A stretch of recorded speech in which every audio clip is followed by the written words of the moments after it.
500 करोड़ रुपया फीस लेते हैं। सोच रहा तुम्हें 500 करोड़ रुपया तुम फीस ले रहा है, हम लोग का 30 करोड़ का रॉकेट वे आ गया यहाँ पर।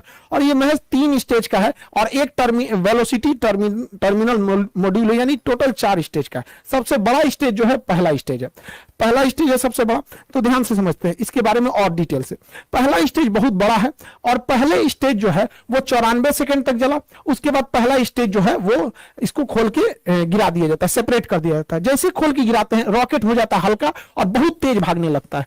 तो क्वेश्चन भी पूछता है कि जैसे जैसे रॉकेट अंतरिक्ष की ओर जाता है उसकी स्पीड क्या होती है, तो बढ़ते जाती है। रीजन 2 है, एक ये अपने कुछ स्टेजेस को नीचे सेपरेट करके गिरा देता है जिसकी वजह से हल्का हो जाता है। दूसरा, जितना पृथ्वी से दूर जाइएगा पृथ्वी की खींचने की अर्थात गुरुत्वाकर्षण शक्ति कम हो जाती है।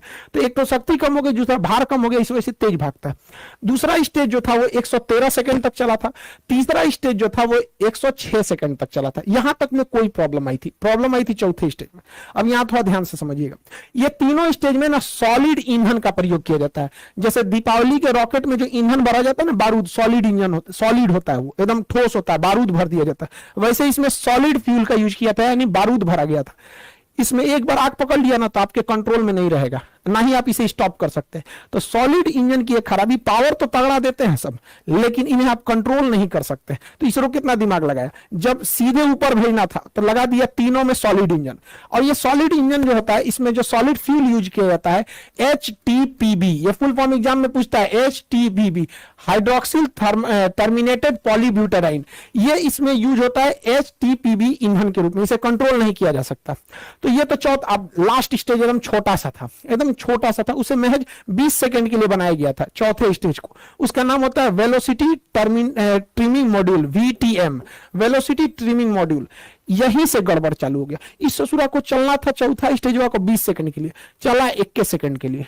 1 सेकंड के लिए चला तो क्या हो गया कि ये सर्कुलर की जगह इलिप्टिकल पाथ पर चला गया। जाना चाहिए था गोल, चल गया अंडाकार में, क्योंकि इसका काम ये होता है स्पीड को बढ़ा घटा के पाथ को मेंटेन करना, जिस वजह से इसका डाटा लॉस हो गया और ये प्रशांत महासागर की ओर गिर जाएगा। यहाँ पर ये इलिप्टिकल नहीं हो पाया था। यहाँ पे लास्ट स्टेज में देखिए, जो वेलोसिटी ट्रिमिंग मॉड्यूल होता है वो इन सैटेलाइटों को लॉन्च करने के टाइम उनका एंगल डिसाइड करता है, किसको कितने एंगल पे छोड़ना है, मल्टीपल सैटेलाइट्स को कितने एंगल पे किसको कितना घुमाना है।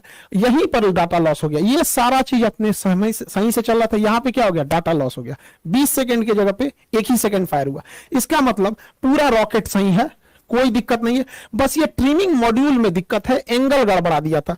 देखिए एक चीज ध्यान से समझिएगा, जो सैटेलाइट उपग्रह जो होते हैं पृथ्वी के करीब घूमते हैं उन्हें सर्कुलर पाथ पर घूमना पड़ता है, और जो दूर घूमते हैं उन्हें इलिप्टिकल पाथ पर घूमना पड़ता है।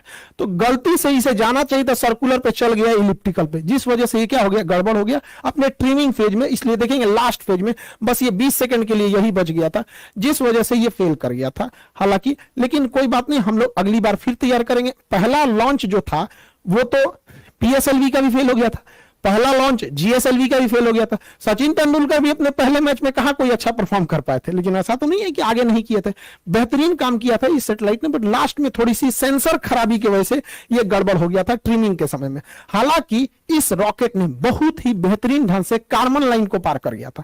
कार्बन लाइन क्या होता है, ध्यान से समझिएगा, पृथ्वी से वह ऊंचाई जिसे आप अंतरिक्ष मानते हैं उस ऊंचाई को ही हम कार्बन लाइन कहते हैं।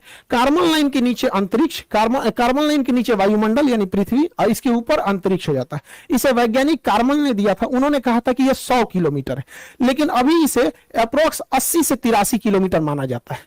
कुछ देश इसे 80 मानते हैं, कुछ देश इसे 83 किलोमीटर मानते हैं। उसके ऊपर